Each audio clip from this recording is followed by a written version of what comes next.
I am here with one of my favorite people in media, the great Zenny Abraham. I'm here with my favorite person in media who's not a chick. Well, that's why I qualified, honestly, because you might be my favorite person with no hair. Oh, I appreciate that. Thank awesome. you. Yeah, I'm not from the University of Mars. I'm from the University of California. God's University. That's right. We're here at the NFL owners meeting, the NFL spring meeting in San Francisco. Mike Silver, NFL Network. Your thoughts on Robert Kraft and Deflate Gate and his decision to accept the NFL punishment? Well, as you know, Zenny, I've been hammering the Patriots, the statement, the rebuttal they released, which I thought was farcical at times. I've been hammering Don Yee, Tom Brady's agent, and I feel strongly that there is clear and compelling evidence here that points to potential tampering and shadiness. And so, as close as I am with Robert Kraft and have been over the years, I'm sure he's not real thrilled with me right now because I've spoken my mind pretty plainly. With all of that said, I want to say something that comes from my heart, and people may be skeptical, but I believe that what Robert Kraft said today at the meeting came from his heart. He basically said, look, I realize this is a polarizing issue. I want to keep fighting. I think the penalty's wrong, but it's also important to me to be a good partner. I care about this league, and the right thing to do is not appeal and drop this. And people I know will say, well, maybe there was a backroom deal, or maybe he's somehow It kind of feels like that, doesn't it? Well, I mean, that's a separate issue, but it could be good business and from the heart. They're not mutually exclusive. I know him well enough that though I've been real cynical, I think this was real, and I commend him because at the end of the day, when people talk about his legacy as one of the great owners of his era in any sport, they're going to say, well, they won 4 Super Bowls, they did it the right way in terms of business and branding, and in the end, he did value the league over his own interests, even at times where it was a bitter pill to swallow. So I give him a lot of credit, and I know Patriots fans were saying, we're going to sue, we're going to fight. It sounds good when you're angry. Twitter, right? Yeah, it's a good tweet. It sounds good when you're angry, but you and I saw what it's like when with Al Davis, how hard that is to be in that awkward position with your 31 other partners, and for years and years and years. And listen, Al Davis at least did it for something big. Right. He did it for the right to move from, or the ability to move from Oakland to Los Angeles. This would be why? Because you're trying to get a draft pick kicked down. It would have been bad maybe, business. Maybe save $500K on the. Well, I mean, I got to ask you though. You got a great relationship with Tom Brady too.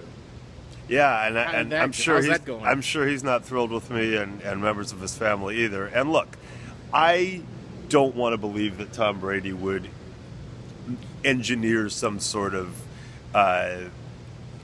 dealing that compromises the integrity of a game, because I know him well, and I don't want to believe that. And I can't tell you that he did or didn't. All I know is there hasn't been a great explanation from his camp, and I would love to hear it. And when you combine that with the absurd comments of his agent Don Yee, the conspiracy theory crap, it was very troubling to me. Well, I'm going to ask you, what gets me about what Tom said, I'm not attacking Tom personally, it's in the writing. He said he didn't know who McNally was, and then later, it turns out he does. Well, that's what bothered me. And it's possible he knew him by face and not name, or knew him by nickname. There were some troubling things, I thought, in the Wells report, though certainly the Patriots have every right to point out some of the things that were not airtight in it.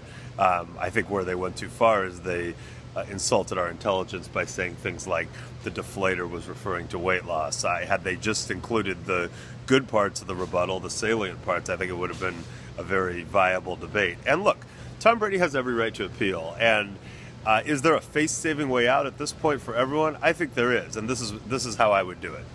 You could reduce the suspension, kind of as an acknowledgement that they don't really have hard evidence on him, and what they could ding him for still is failure to cooperate, which is. Do you think the current suspension is too much, too little? I mean, I think that if you had hard evidence that Tom Brady told these two people, you go deflate these footballs before we play the Colts, then no, I think it's right. I'm not convinced that they have hard evidence on that. I do think a lot of the evidence is clear and compelling. However, I also take very seriously cooperating with your employer in an investigation. And people say things to me like, well, absolutely, you would never turn over your cell phone. And to which I say, that may be true, but I would also take my medicine. In other words, I would not say to the NFL during investigation, you're not seeing my texts, and don't you dare fire or suspend me. I would basically be like, I choose the phone over my employment status. Or adjunctly related when he says, you've had enough interviews, no more, right? To Tim Wells, and he's like, wait a minute, right? Right, exactly. So I think the face-saving way out of Brady personally is, if I'm Roger Goodell hearing that appeal, I'm thinking, okay, it may be there may be some flaws in this report that I don't want to publicly admit. On the other hand, he did not cooperate. I'm going to keep this much of the suspension, say 2 games, and he can say, Tom Brady, well, that's for failure to cooperate, which is tough to argue. He didn't. And he can say, I love Robert Kraft. I respect him. We had a conversation about moving on and doing what's best. And then that way he doesn't have to admit culpability in the other thing. And look, I got to tell you. Did the commissioner handle it well? I think he was in a tough spot because Robert Kraft undeniably not only was his biggest champion, but threw him a life raft when he was drowning after the Ray Rice, fiasco. Right. He was in a tough spot. Look, I think that all in all, if I could look back and say how could this have been better, there are a few things that you could point to. One would be this: let's say Tom Brady never answered these questions. He said, I'm only talking about the Super Bowl. I'm not talking about anything to do with balls. That's something that I'll address at a later time. Let's say he played the Super Bowl and won. 2 days later, he calls a press conference and he says something to this effect. A, I am a highly competitive person. B, it is well documented that I like my footballs to be prepared a certain way. It is possible that in my zeal to communicate this, I gave the wrong impression to people I work with. Right. That is on me. That would have been the right thing to say. And that's on me. That's my fault. I take responsibility. I'm sorry. I will never do it again. And I deserve some punishment for that. We wouldn't have been this far, would we? No. It would have been, I think in retrospect, probably that's what he would like to have done.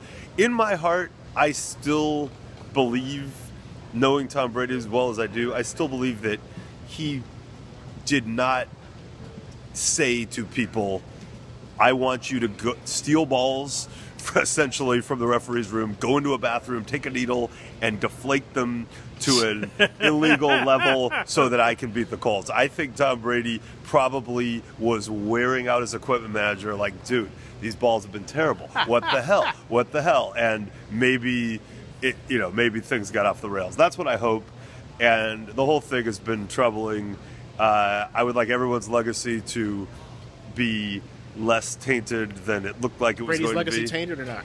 Well, right now it's not in the best spot. I think conduct detrimental to the NFL. That's like, I do believe there's a face-saving way out. If the only thing we know he did was failure to cooperate, I think all of us can say, well, it was a weird spot. And honestly, I blame bad advice. I think if the NFLPA had been advising him early on this and he was listening to them and not his agent, we probably would be in a much better place. And on that note, I'm going to upload this now. Thank you, Mike. Thank you, Catch him on NFL Network. He's at Michael Silver. Actually, at Mike Silver. At Mike Silver. On Twitter. Or as they call me on Twitter, well, I can't even ban him, man. Block him. I'm glad he's blocking some of you people. I have to tell you, tweets. Not that's good. no. My last name's Abraham. There's a reason for that. All right, man. See ya. Brother.